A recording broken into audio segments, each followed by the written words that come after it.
আমার ভাইরা, আমার বন্ধুগণ, আমরা কোরআনকে যদি জিজ্ঞাসা করি, কোরআন কি কারণে তোমাকে আল্লাহ রব্বুল আলামিন নাজিল করেছে, কোরআন সঙ্গে সঙ্গে জবাব দেবে। কোরআন বলবে দুনিয়ার মানুষদেরকে আলোকিত করার জন্য আমি কোরআনকে নাজিল করা হয়েছে। আল্লাহ রাব্বুল আলামিন বলেন, কিতাবুন আনজালনাহু ইলাইকা লিতুখরিজান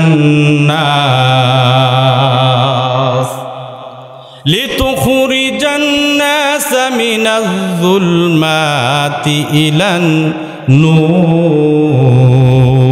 আল্লাহু আকবার বলেন। আল্লাহ রাব্বুল আলামিন বলেন, নবী গো, আপনার উপরে আমি কোরআন নাজিল করেছি।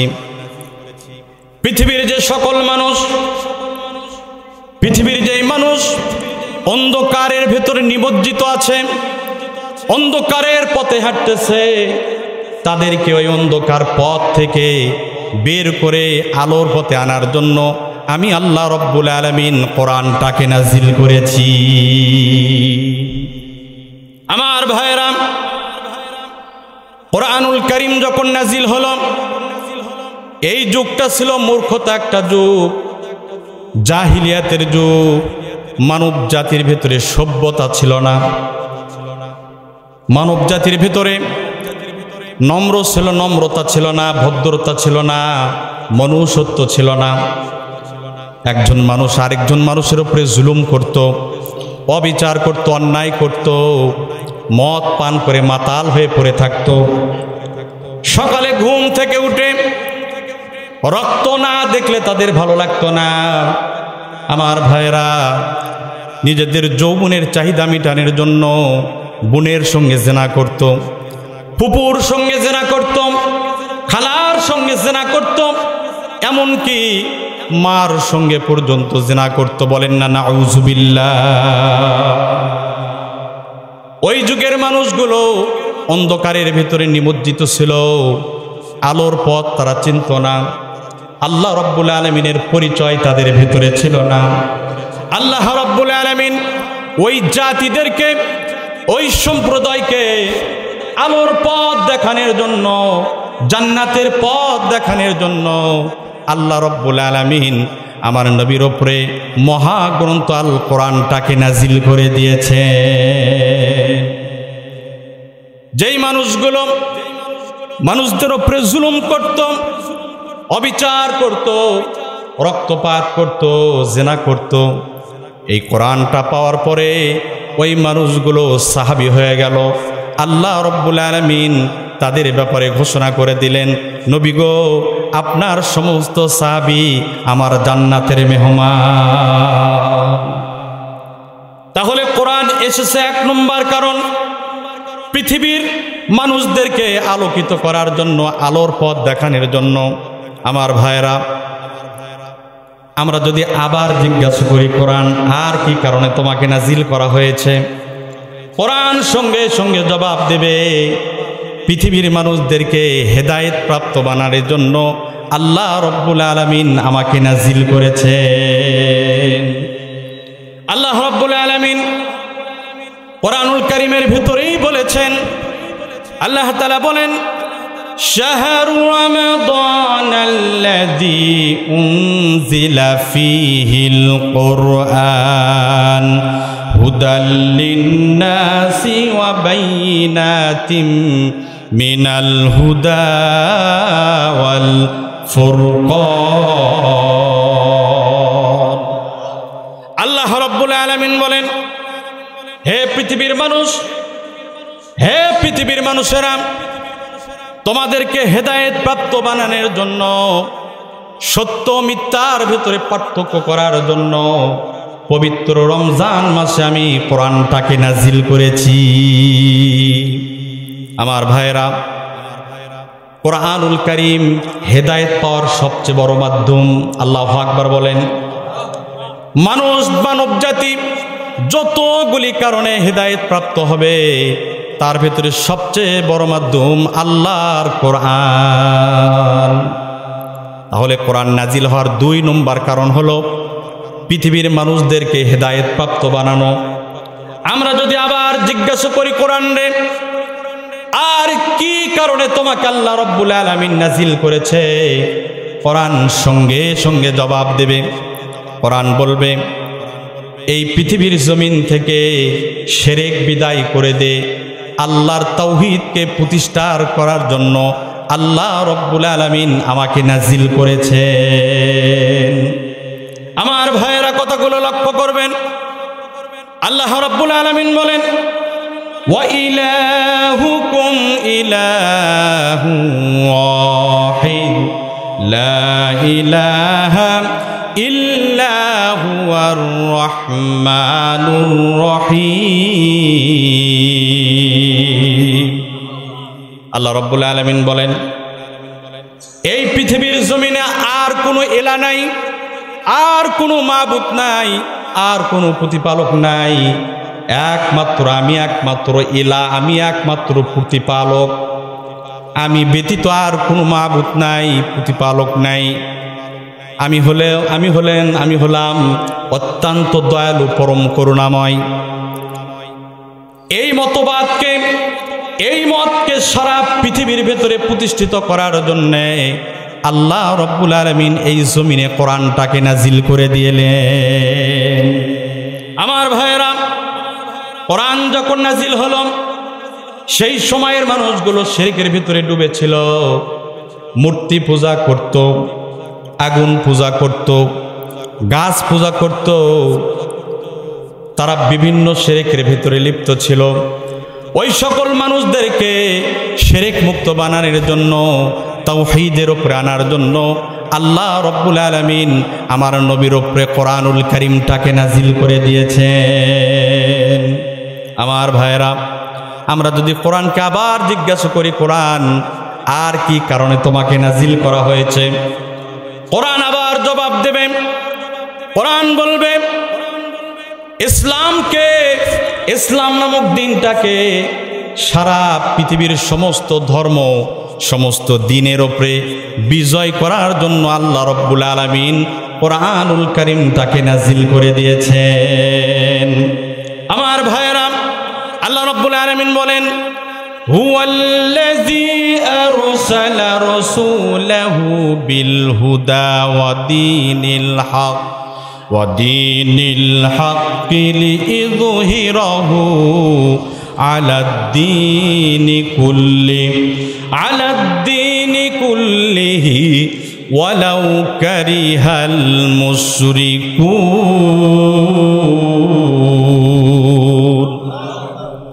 আল্লাহ রাব্বুল আলামিন বলেন, নবীজি, আপনাকে আমি হেদায়েত দেব, সত্য দিন দে এই জমিনের ভিতরে প্রেরণ করেছি, যাতে করে আপনি সমস্ত ধর্মের উপরে ইসলামটাকে বিজয় করতে পারেন। আমার ভাইয়েরা, আল্লাহ রাব্বুল আলামিন কোরআনের মাধ্যমে সারা পৃথিবীর ভেতরে সমস্ত ভ্রান্ত ধর্মকে বাতিল করে দে ইসলাম ধর্মটাকে বিজয় দান করেছেন। আমার ভাইয়েরা, আমরা কোরআনকে যদি আবার জিজ্ঞাসা করি, কোরআন রে, আর কি কারণে তোমাকে নাজিল করা হয়েছে, কোরআন সঙ্গে সঙ্গে জবাব দেবে। কোরআন বলবে, এই পৃথিবীর জমিনে ন্যায় বিচার প্রতিষ্ঠা করার জন্য আল্লাহ রাব্বুল আলামিন আমাকে নাজিল করেছেন। আল্লাহ রাব্বুল আলামিন কোরআনের ভেতরে বলেছেন, লাউ আনজালনা হাযাল কুরআন লাকাদ আরসালনা রুসুলানা বিল বাইয়িনাতি ওয়া আনজালনা মাআহুমুল কিতাবা ওয়াল মিজান লিয়াকুমান নাসু বিল কিসত। আল্লাহু আকবার বলেন। আল্লাহ রাব্বুল আলামিন বলেন, নবীজি, আপনাকে আমি কোরআন দান করলাম, এই কোরআন দ্বারা মানুষের ভেতরে আপনি ন্যায় বিচার প্রতিষ্ঠা করবেন, আপনি সৎ বিচার প্রতিষ্ঠা করবেন। তাহলে কোরআন যত কারণে এই জমিনের ভেতরে এসেছে, তার ভেতরে একটা কারণ হলো এই পৃথিবীর মানুষদের ভেতরে ন্যায় বিচার কায়েম করা। সুতরাং কোরআনটাকে বাদ দে কোরআনকে মাইনাস করে দে, কোরআনটাকে বাদ দে, কখনো ন্যায় বিচার হয় না। মানব রচিত আইন দ্বারা কখনো ন্যায় বিচার প্রতিষ্ঠিত করা যায় না। আওয়াজ করে বলেন ঠিক না বেঠিক? আমার ভাইয়েরা কথাগুলো লক্ষ্য করবেন। কোরআনকে যদি আমরা আবার জিজ্ঞাসা করি, কোরআন রে আর কি কারণে তোমাকে নাজিল করা হয়েছে, কোরআন সঙ্গে সঙ্গে জবাব দিয়ে দেবে। কোরআন বলবে আল্লাহ রব্বুল আলামিন আমার নবীর নবুয়ত প্রমাণের জন্য আমাকে নাজিল করেছেন। বলেন না সুবহানাল্লাহ। আল্লাহ রব্বুল আলামিন বলেন মুহাম্মাদুর রাসূলুল্লাহ। আল্লাহ পাক বলেন মুহাম্মদ সাল্লাল্লাহু আলাইহি সাল্লাম হলো আমার রসুল, তিনি সাধারণ কোনো রসুল না। আল্লাহ রব্বুল আলামিন মানব জাতির কল্যাণের জন্য, মানব জাতির মঙ্গলের জন্য অগণিত অসংখ্য নবী রাসূলকে আল্লাহ রব্বুল আলামিন এই জমিনের ভিতরে প্রেরণ করেছেন। সমস্ত নবী রাসূলের ভেতরে সর্বশ্রেষ্ঠ এবং শেষ নবী হলেন আমার আপনার নবী জনাবে মুহাম্মাদুর রাসূলুল্লাহ। আওয়াজ করে বলেন না সাল্লাল্লাহু আলাইহি ওয়াসাল্লাম। আল্লাহ রাব্বুল আলামিন বলেন মা কানা মুহাম্মাদুন আবা আহাদিম মির রিজালিকুম ওয়ালাকিন রাসূলুল্লাহি ওয়া খাতামান নাবিয়্যিন। আল্লাহু আকবার। আল্লাহ রাব্বুল আলামিন বলেন, আমার ভাইরা কথাগুলো লক্ষ্য করবেন। আল্লাহ রাব্বুল আলামিন বলেন এই পৃথিবীর ভেতরে যত নবী রাসূল আছে তার ভেতরে শ্রেষ্ঠ রাসূল হলো আমার আপনার নবী। আমার ভাইরা শুধু শ্রেষ্ঠ নবী তিনি না, এবং সর্বশেষ নবী হিসেবে আমার নবীকে এই জমিনের ভেতরে আল্লাহ পাক পাঠিয়েছেন। সুতরাং আমার নবী হলো শেষ নবী। আমার নবীর পরে আর কোনো নবী নাই। এরপরেও যদি কেউ নিজেকে নবী দাবি করে, নিঃসন্দেহে সেই ভণ্ড ছাড়া আর কিছুই নয়। আমার ভাইরা, আমার বন্ধুগণ, আমরা কোরআনকে যদি আবার জিজ্ঞাসা করি, কোরআন আর কি কারণে তোমাকে নাজিল করা হয়েছে, কোরআন সঙ্গে সঙ্গে জবাব দেবে আল্লাহ রব্বুল আলামিন আমাকে মানব জাতিকে সতর্ক বাণী হিসাবে নাজিল করেছেন। আল্লাহ রব্বুল আলামিন কোরআনুল কারীমের ভিতরে বলেছেন وَكَذَلِكَ أَنزَلْنَا قُرْآنًا عَرَبِيًّا وَصَرَّفْنَا فِيهِ مِنَ الْوَعِيدِ। আল্লাহ রাব্বুল আলামিন বলেন বান্দারে, আমি আমার রসুলের উপরে যেই কোরআন নাজিল করেছি, এই কোরআনের ভেতরে বিভিন্ন অনেক ধরনের সতর্কবাণী আমি আল্লাহ দিয়েছি। এই কোরআন মানুষদেরকে সতর্ক করেছে যে তোমরা এই কাজ করলে তোমাদের ঠিকানা হবে জাহান্নাম, আর এই কাজ করলে তোমাদের বিচার হবে ভয়াবহ। এই সংবাদ যদি কোরআন আমাদেরকে না দিত, আমরা কিন্তু কোনো সংবাদ পেতাম না। আমার ভাইয়েরা, আমরা যদি আবার কোরআনকে জিজ্ঞাসা করি, কে কোরআন আর কি কারণে তোমাকে নাজিল করা হয়েছে, কোরআন সঙ্গে সঙ্গে আবার জবাব দিয়ে দেবে পৃথিবীর মানুষদেরকে সুসংবাদ দেওয়ার জন্য আমাকে নাজিল করা হয়েছে। আল্লাহু আকবার বলেন। আল্লাহ রাব্বুল আলামিন বলেন ইত্তাবি'i মা উহিয়া ইলাইকা মির রাব্বিকা লা ইলাহা ইল্লা হুয়া ওয়া ইলাহা ইল্লাহু। আল্লাহ রাব্বুল আলামিন বলেন নবীজি, আপনার রবের পক্ষ থেকে আপনার নিকটে যে ওহী আছে, যে কোরআন আছে, এই কোরআনকে আপনি অনুসরণ করেন আর মুশরিকদেরকে আপনি অনুসরণ থেকে বিরত থাকেন। আমার ভাইরা, আমার বন্ধুগণ, কোরআনুল কারীম এরকম অগণিত অসংখ্য কারণে এই জমিনে এসেছে। এরকম একটা করে যদি আমরা জিজ্ঞেস করি কোরআন আর কি কারণে এসেছো, এরকম কোরআন সারা রাত জবাব দেওয়ার মতো সামর্থ্য রাখে। আল্লাহু আকবার একটু জোরে বলেন। আমরা যদি এরকম বলতেই থাকি কোরআন আর কি কারণে এসেছো, কোরআন এরকম একটা করে আয়াত বলবে। আবার যদি বলে আর কি কারণে এসেছো, আবার আরেকটা আয়াত শুনিয়ে দেবে। অগণিত অসংখ্য কল্যাণ নেই, সুসংবাদ নেই, কোরআন পৃথিবীর জমিনে এসেছে। আমার ভাইয়েরা, আপনাদের খারাপ লাগে? আমি যতক্ষণ কথা বলবো আল্লাহর কোরআন থেকে কথা বলার চেষ্টা করব। আল্লাহ পাক আমাদেরকে কবুল করে নিন, বলেন আমিন। আমার ভাইয়েরা, যে কোরআন অগণিত অসংখ্য সুসংবাদ নিয়ে এই জমিনে আসলো, কল্যাণ নিয়ে এই জমিনে আসলো, বর্তমান সেই কোরআন নিয়ে ষড়যন্ত্র আছে কি নাই? আর আসতে বলেন। আজকে সারা পৃথিবীতে বামপন্থীরাই কোরআন নিয়ে ষড়যন্ত্র চালায়।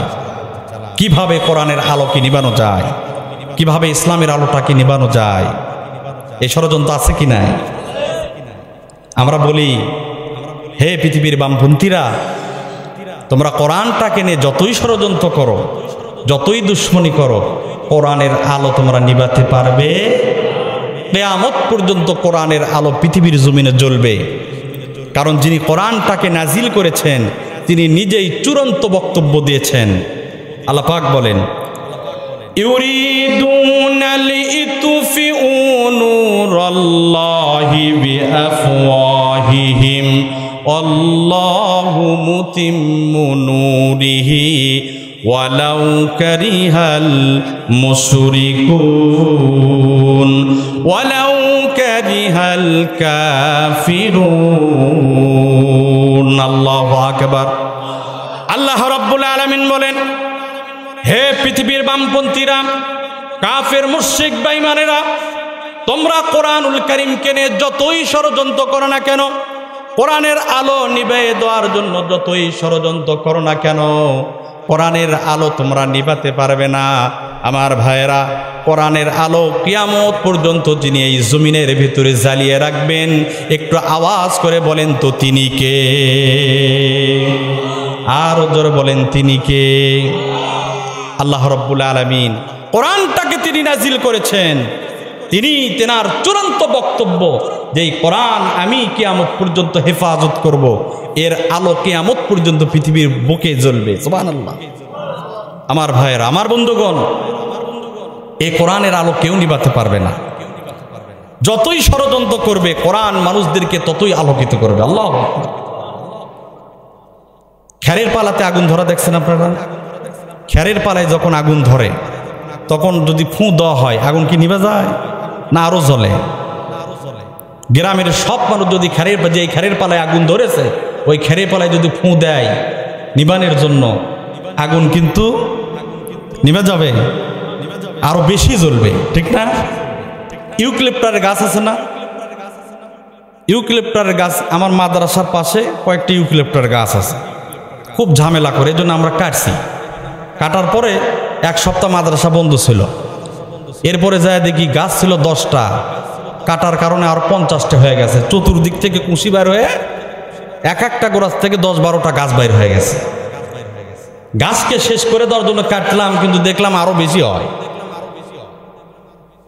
আমার ভাইরা, খেরের পালার আগুনে যেমন ফুঁ দিয়ে আগুন নিবারও যায় না, ইউক্যালিপটাসের গাছ কেটে শেষ করে দিলে যেমন শেষ করা যায় না, ঠিক সেই রকম ভাবে 2-4 জন কোরআনের পাখিকে, যুগের শ্রেষ্ঠ সন্তান ওলামা ইকরামদেরকে পৃথিবীর জমিন থেকে বিদায় করে দে, আল্লাহর কোরআনের আলো নিবারও যায় না। আওয়াজ করে বলেন ঠিক না ঠিক? যতই ষড়যন্ত্র হোক, যতই বন্দী করা হোক, যতই গায়েবী মামলা দেওয়া হোক, 2 জনকে ধরবেন, 10 জন কথা বলবে, ঠিক না ব্যাঠি? ভয় লাগে? আমরা মুসলমান, মুসলমানের কোন ভয় নাই। আমরা এখানে যারা আছি, আমরা আওয়ামী লীগের লোক আছি, বিএনপির লোক আছি, জামাত ইসলামের লোক আছি, ইসলামী আন্দোলনের লোক আছি, আলিয়া মাদ্রাসার লোক আছি, কওমি মাদ্রাসা পড়ুয়ার লোক আছি, আজ কি না? আমাদের যতই পরিচয় থাকুক না কেন, আমাদের সবচেয়ে বড় পরিচয় আমরা মুসলমান, ঠিক না ব্যাঠি? আর মুসলমানের কলিজা হলো আল্লাহর কোরআন। এর ভেতরে কি কোনো সন্দেহ আছে? মুসলমানের কলিজা হলো আল্লাহর কোরআন। এই কোরআন নিয়ে যদি ষড়যন্ত্র হয়, তাহলে বিএনপি বুঝি না, আওয়ামী লীগ বুঝি না, জামাত ইসলাম বুঝি না, ইসলামী আন্দোলন বুঝি না, আলিয়া বুঝি না, কওমি বুঝি না, তাবলিগ বুঝি না, দল মত নির্বিশেষে সুতোর টুপি খুলে লোহার টুপি পরে বাতিলদের বিরুদ্ধে ময়দানে নামতে বাধ্য হব। আওয়াজ করে বলেন কথা ঠিক না ব্যাঠি? আল্লাহর কোরআনের দুশমনদের বিপক্ষে লড়াই করতে গিয়ে যদি আমাদের ঘর ছাড়তে হয়, বাড়ি ছাড়তে হয়, পরিবার ছাড়তে হয়, রক্ত দিতে হয়, জীবন দিতে হয়, শহীদ হতে হয়, কে কে প্রস্তুত আছেন হাত তুলে আল্লাহকে দেখায় দেন। নারায়ে তাকবীর, নারায়ে তাকবীর। কোরআন সুন্নাহ যেখানে, আল কোরআনের আলো, কোরআন হাদিসের আলো,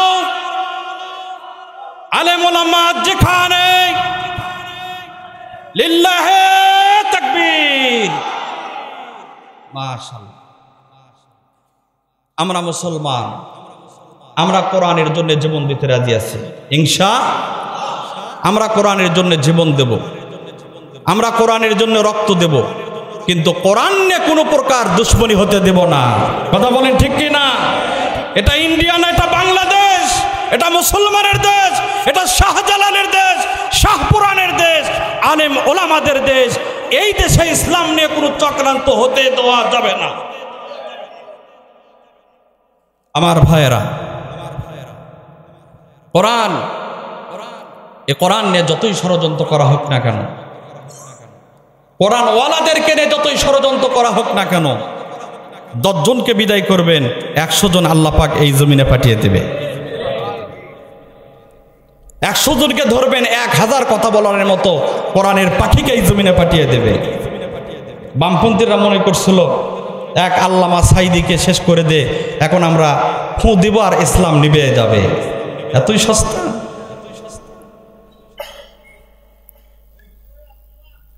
সময় আর বেশি নয়, আগামীর বাংলাদেশ হবে ইসলামের বাংলাদেশ।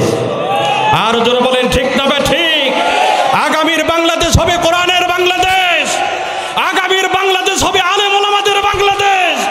এদেশে নাস্তিক মুরতাদের কোন স্থান আমরা দেব না। কথা বলেন ঠিক কিনা? এই কোরআন নিয়ে যতই ষড়যন্ত্র হোক না কেন, কোরআন কিয়ামত পর্যন্ত এই জমিনে মানুষদেরকে আলো দিতে থাকবে। কোরআন নিয়ে ষড়যন্ত্র এটা নতুন কোনো বিষয় নয়। কোরআন যখন নাজিল হয়েছিল তখন ষড়যন্ত্র ছিল কিনা? আরো জোরে বলেন ছিল কিনা? আমার ভাইয়েরা, আমার রাসূলের উপরে যখন কোরআনুল কারীমটা নাজিল হলো, নাজিল হওয়ার পরে আল্লাহ রাব্বুল আলামিন আমার নবীকে অর্ডার দিলেন, নবীজি এই কোরআন কিন্তু দুনিয়ার কোনো সাধারণ বই পুস্তকের মতো না। এই কোরআন হলো একটা জীবিত মুজিজা। এই কোরআন আপনি মানুষদেরকে শোনাবেন, আর আমি আল্লাহ রাব্বুল আলামিন তাদের অন্তরের ভেতরে ঈমানের নূর ঢুকে দেব। রাসূল করিম সাল্লাল্লাহু আলাইহি ওয়াসাল্লাম কোরআনুল কারীম পে তেলাওয়াত শুরু করে দিলেন। মক্কার কাফেরেরা 1-2 জন করে নবীজির কণ্ঠের তেলাওয়াত শোনার জন্য নবীজির দরবারে হাজির হয়ে গেল। যারাই কোরআন শোনে, কোরআন শোনার সঙ্গে সঙ্গে মুগ্ধ হয়ে যায়, তারা ধন্য হয়ে যায়। একজন আরেকজনকে বলে, মুহাম্মদ যেই কথাগুলো পড়ে, এই কথাগুলো দুনিয়ার মানুষ কখনো রচনা করতে পারে না, দুনিয়ার মানুষের বানানো কোনো কথা হতে পারে না। এই কথাগুলো এত মধুর, এই কথাগুলো আমরা তো জীবনে কারো মুখ থেকে শুনি নাই। মক্কার কাফেরেরা দলে দলে আমার নবীজির দরবারে হাজির হয়ে তারা কোরআন শোনা শুরু করে দিল। প্রকাশ্যে গোপনে অল্প দিনের ভিতরে মক্কার বেশিরভাগ মানুষ আমার নবীজির দরবারে গিয়ে কোরআন শুনে তারা ধন্য হয়ে গেল। এমনকি ইসলামের সবচাইতে বড় দুশমন, তার যেন নাম কি? ইসলামের সবচেয়ে বড় দুশমন আবু জেহেল রাত্রে গোপনে আমার নবীজির দরবারে গিয়ে কোরআন শুনল। শুনে আবু লাহাবদের কাছে এসে বলতেছে, আমি খোদার কসম করে বলি, মুহাম্মদ যেই শব্দগুলো পড়ে, এই শব্দগুলো মানুষের বানানো হতে পারে না। এমন শব্দ তো আমি জীবনে কখনো শুনি নাই। আওয়াজ করে বলা যাবে নাকি আল্লাহু আকবার? আবুল আহাব বলে, আমিও তো শুনছি, আমি যেদিন কোরআন শুনেছি সেদিন মনে করেছি এই কোরআন সারা পৃথিবীর মানুষদেরকে আলোকিত করবে, আমাদের দিন শেষ। আবু জেহেল রে, তুমি যদি কোরআন এরকম ভাবে শুনতেই থাকো তাহলে অল্প দিনে কিন্তু তোমার আমার ক্ষমতা ভেঙ্গে চুরমার হয়ে যাবে। তুমি মুহাম্মাদের কণ্ঠের কোরআন শুনবে নাকি তোমার ক্ষমতাটাকে টিকে রাখবে? এখন চিন্তা ভাবনা করো। আবু জেহেল বলে, আমার কোরআন শোনার দরকার নাই, আমার ক্ষমতা দরকার, আমার রাজত্ব দরকার। আবুল আহাব তখন বলে, তাহলে আইন পাস করো, কোরআন শোনা যাবে না, কোরআন শোনা যাবে না, আমরাও শুনবো না, মানুষদেরকেও শুনতে দেব না। আবুল আহাব তার পার্লামেন্টে আইন পাস করলো, কোরআন আমরাও শুনবো না, মানুষদেরকেও শুনতে দেব না। তার সেই আইনের কথা, তার সেই বক্তব্য আল্লাহ রাব্বুল আলামিন কোরআনের ভেতরে জানিয়ে দিলেন। আল্লাহ রাব্বুল আলামিন বলেন, وقال الذين كفروا لا تسمعوا لهذا القرآن। আবু জেহেলরা বলল, কোরআন শোনা যাবে না, মুহাম্মদ যখন কোরআন পড়বে তখন তোমরা হট্টগোল করবে, যেন মানুষের কান পর্যন্ত কোরআনের আওয়াজ না যায়, কারণ মানুষ যদি এই কোরআনটা শোনে কালেমা পড়ে মুসলমান হয়ে যাবে। আমার ভাইরা, আবু জেহেলের এই বক্তব্য, আবুল আহাবের বক্তব্য আল্লাহ রাব্বুল আলামিন কোরআনের ভেতরে কেন বললেন, কোরআনের ভেতরে কেন আনলেন, জানার দরকার আছে কি নাই? তাফসীরের কিতাবে পড়েছি, মুফাসসিরে ইকরাম বলেছেন, আবু জেহেল কিয়ামত পর্যন্ত পৃথিবীর জমিনে থাকবে না, আবুল আহাব কিয়ামত পর্যন্ত পৃথিবীর জমিনে থাকবে না, কিন্তু তাদের রক্তে গঠিত, তাদের চরিত্রের কিছু মানুষ কিয়ামত পর্যন্ত এই জমিনে থাকবে। যুগে যুগে উলামায়ে কেরাম যখন কোরআনটাকে সামনে নিয়ে কোরআনের হক কথা মানুষদেরকে শোনাবে, আবু জেহেলের রক্তে গঠিত মানুষ যারা, তাদের কলিজার ভেতরে আগুন ধরে যাবে। এমন চরিত্রের মানুষ আমাদের দেশে আছে কি নাই?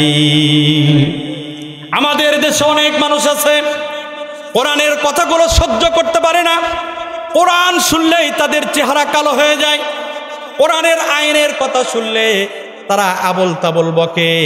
এমন নেতা আমাদের দেশে আছে কি নাই? আমার ভাইয়ের, আমি নিঃসন্দেহে বলতে পারি, যারা কোরআন শোনার পরে সহ্য করতে পারে না, কোরআনের আইন যারা সহ্য করতে পারে না, পছন্দ করে না, এরা মুসলমান হতে পারে না, এরা আবু জেহেল মার্কা মানুষ। আওয়াজ করে বলেন না কথা ঠিক না বেঠিক? আবু জেহেল আইন পাস করল, কোরআন শোনা যাবে না। খারাপ লাগে? প্রধান বক্তব্য রাখবো। আবু জেহেল আইন পাস করলো, কাজ হলো না, মানুষ গোপনে যায় কোরআন শুনে আর মুসলমান হয়ে যায়। আরেকটা মিটিং ডাকছে, মক্কার বড় বড় নেতাদেরকে ডাক দিয়ে বললো, কাজ তো হয় না, এত আইন করলাম, তারপরও তো মানুষ মুহাম্মাদের কাছে যায়। বাংলাদেশে এত সমস্যা কোরআনের আলোকে বন্ধ করে দেওয়ার জন্য, তাও কাজ হয় না। রাত্রে আরামের ঘুম বাদ দিয়ে কোরআনের মাহফিলে বসে যায়। যেই দেশের মানুষ কোরআনের জন্য বসে থাকে ঘন্টার পর ঘন্টা, ওই দেশ থেকে কোরআনের আলো নেবানো সম্ভব নয়। কথা বলেন ঠিক কিনা? আবু জেহেল বলে, এত আইন করলাম তারপরও কাজ হলো না, এখন কি করা যায়? তখন সিদ্ধান্ত হয়ে গেল, আন্তর্জাতিক ট্রাইব্যুনাল গঠন করো। একটাও আমি আমার পক্ষ থেকে বলছি না, আন্তর্জাতিক ট্রাইব্যুনাল গঠন করো।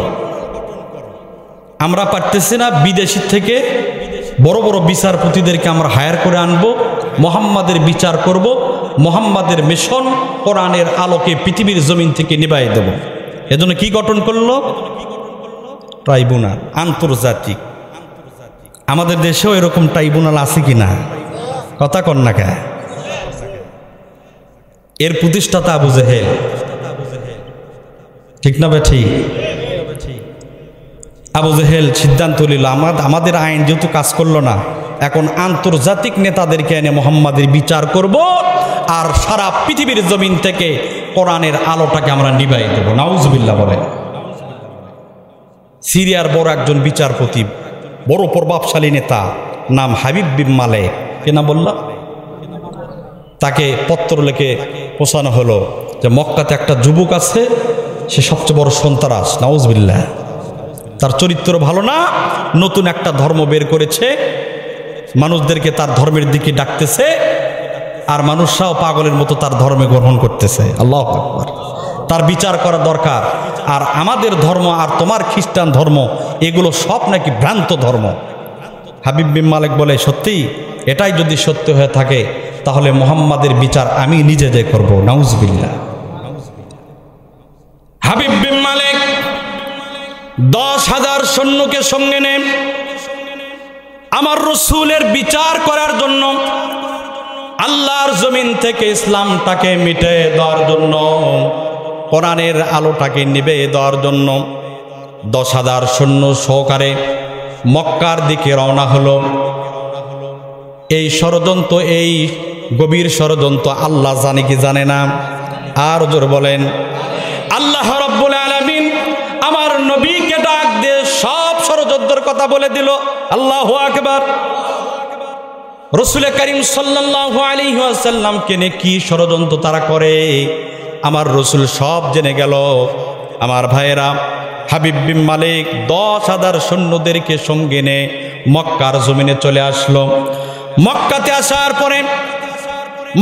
আসার পর আবু জেহেল তার সম্মানার্থে একটা বিশাল বড় মঞ্চ তৈরি করলো, মক্কার মানুষদেরকে দাওয়াত দিল। মক্কার মানুষেরা সবাই হাজির হয়ে গেল। সেই মঞ্চের ভিতরে 2টা চেয়ার রাখা হলো, একটা স্বর্ণ খচিত চেয়ার, আরেকটা রূপ খচিত চেয়ার, একটা সোনার চেয়ার, আরেকটা রূপার চেয়ার।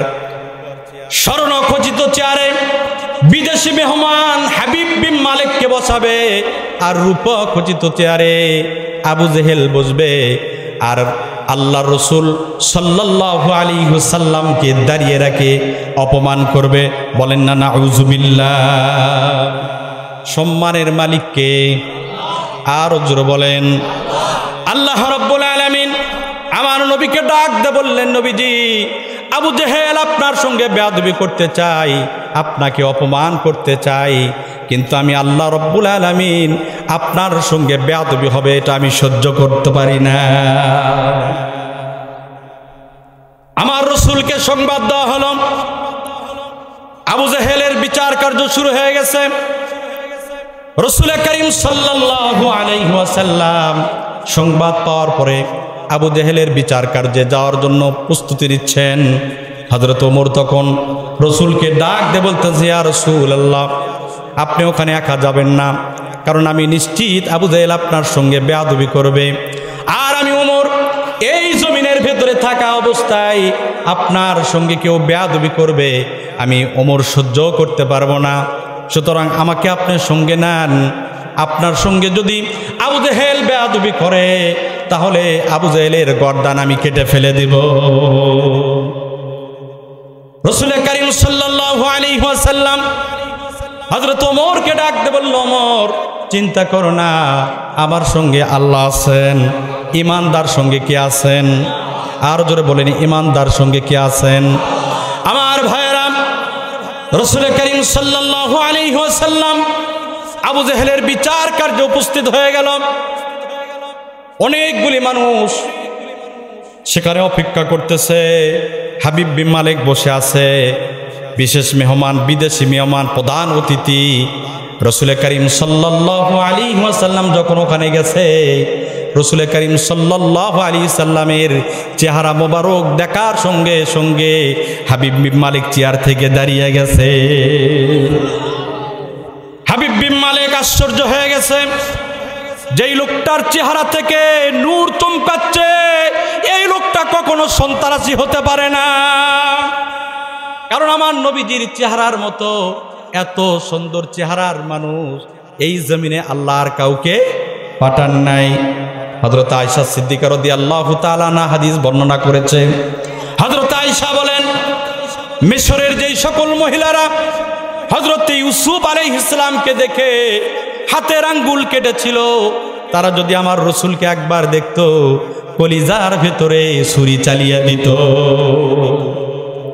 আমার নবীজি এত সুন্দর ছিল, আমার নবীজির চেহারার ভেতরে নূর ছিল। রসুল করিম সাল্লাল্লাহু আলাইহি সাল্লামকে দেখে হাবিব বিন মালিক আশ্চর্য হয়ে গেছে। চেয়ার থেকে দাঁড়ায় বলে, হুজুর আপনি আমার চেয়ারে বসেন, বিচার পরে হবে। এত সুন্দর চেহারার মানুষকে আমি কখনো দাঁড়িয়ে রাখতে পারি না। আল্লাহু আকবার বলেন না। আমার ভাইয়েরা, স্বর্ণখচিত চেয়ারে রাসূল করিম সাল্লাল্লাহু আলাইহি ওয়াসাল্লাম বসে গেলেন, আর হাবিব বিন মালিক দাঁড়িয়ে আছে। তিনি তো বিদেশি মেহমান, প্রধান অতিথি। আর রূপা খচিত চেয়ারে আবু জেহেল বসে আছে। মেহমানকে দাওয়াত দেয়া নাকি কোনো বেয়াদবি করা যায় নাকি? হাবিব বিন মালিক যখন দাঁড়ায় গেছে, সঙ্গে সঙ্গে আবু জেহেলও দাঁড়ায় গেছে। হাবিব বিন মালিককে ডাক দিয়ে বলতেছে, হুজুর আপনি আমার চেয়ারে বসেন, কারণ আপনি হলো বড় নেতা আর আমি হলো ছোট নেতা। এবার দেখা গেল স্বর্ণ খচিত চেয়ারে আল্লাহর রসুল বসা, আর রূপা খচিত চেয়ারে হাবিব বিন মালিক বসা। আর ইসলামের দুশ্মন আবু জেহেল এবার দাঁড়াই আছে। আল্লাহ রব্বুল আলামিন আমার রসুলকে ডাক দে বলে, রসুল দেখুন আমি কিভাবে আপনাকে সম্মানিত করি। আবু জেহেল এবার রাগ, ব্যাপক রেগে গেছে। মুহাম্মদ সাল্লাল্লাহু আলাইহি ওয়াসাল্লামকে লক্ষ্য করে বলে, মুহাম্মদ রে, জীবনে অনেক জ্বালান জ্বালাইলি, আজকে তোকে আমি আর ছাড়ব না। তুই যদি সত্যি নবী হয়ে থাকিস তাহলে দুইটা কাজ করতে হবে।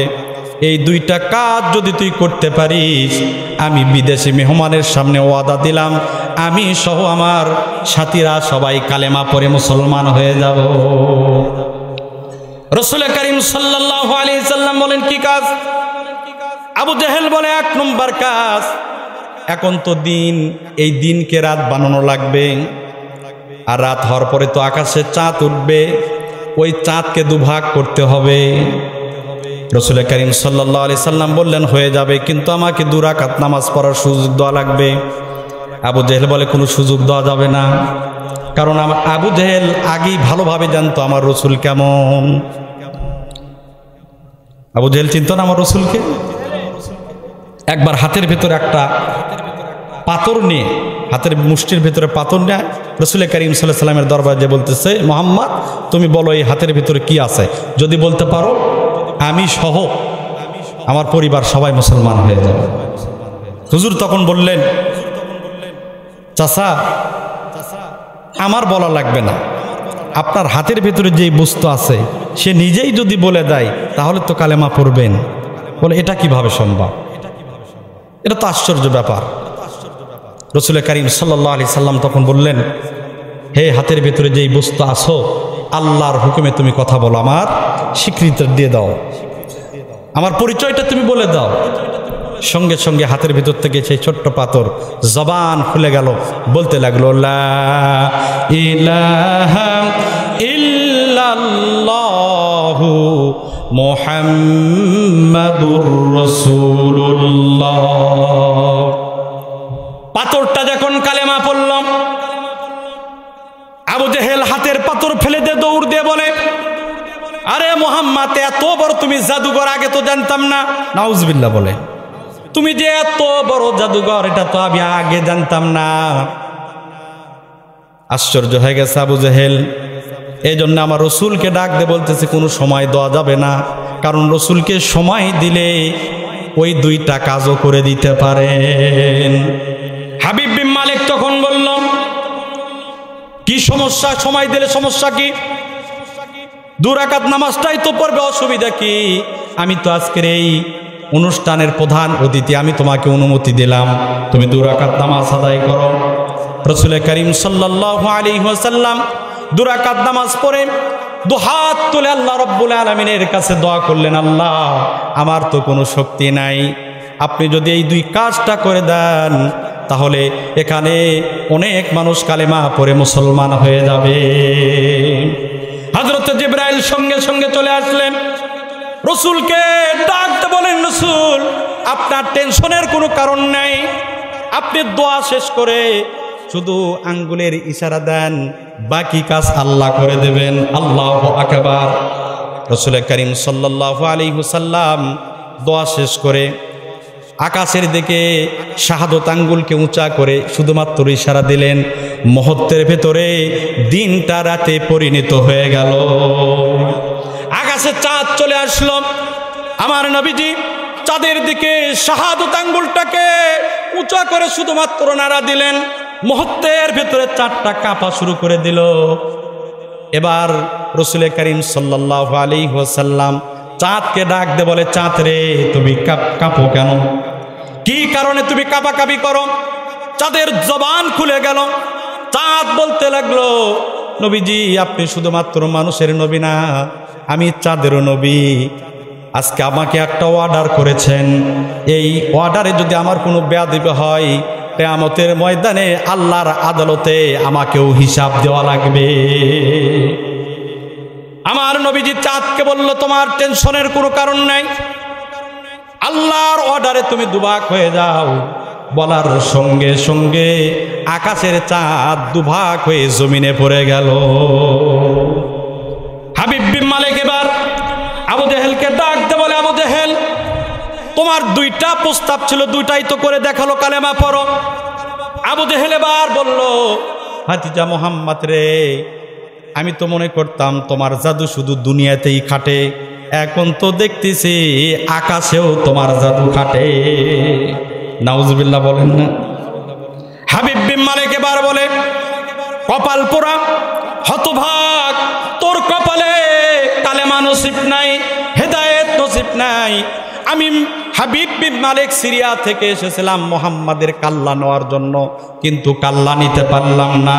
আমি হাবিব বিন মালিক সিরিয়াতে খালি হাতে ফিরবো না, আমি কালেমা নিয়ে সিরিয়াতে ফিরতে চাই। হাবিব বিন মালিক আমার রসুলকে ডাক দিয়ে বললেন, রসুল আমাকে তাড়াতাড়ি কালেমা পড়ায় দেন। হাবিব বিন মালিক সহ 10,000 সৈন্য একসঙ্গে উচ্চ আওয়াজে পড়া শুরু করে দিল, লা ইলাহা ইল্লাল্লাহু মুহাম্মাদুর রাসূলুল্লাহ সাল্লাল্লাহু আলাইহি ওয়াসাল্লাম।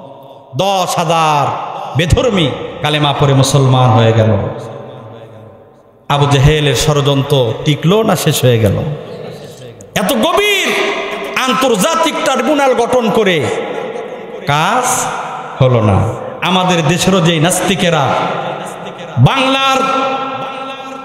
বাংলার জনতার হৃদয়ের স্পন্দন, সারা পৃথিবীর বাংলাভাষীদের জীবনের একটা খোরাক, কোরআনের পাখিকে এই দুনিয়ার থেকে বিদায় করে দেওয়ার জন্য কতই আন্তর্জাতিক আর দেশি চক্রান্ত হলো, কিন্তু কোরআন এখন আছে কি নাই, ইসলাম আছে কি নাই, কিয়ামত পর্যন্ত থাকবে।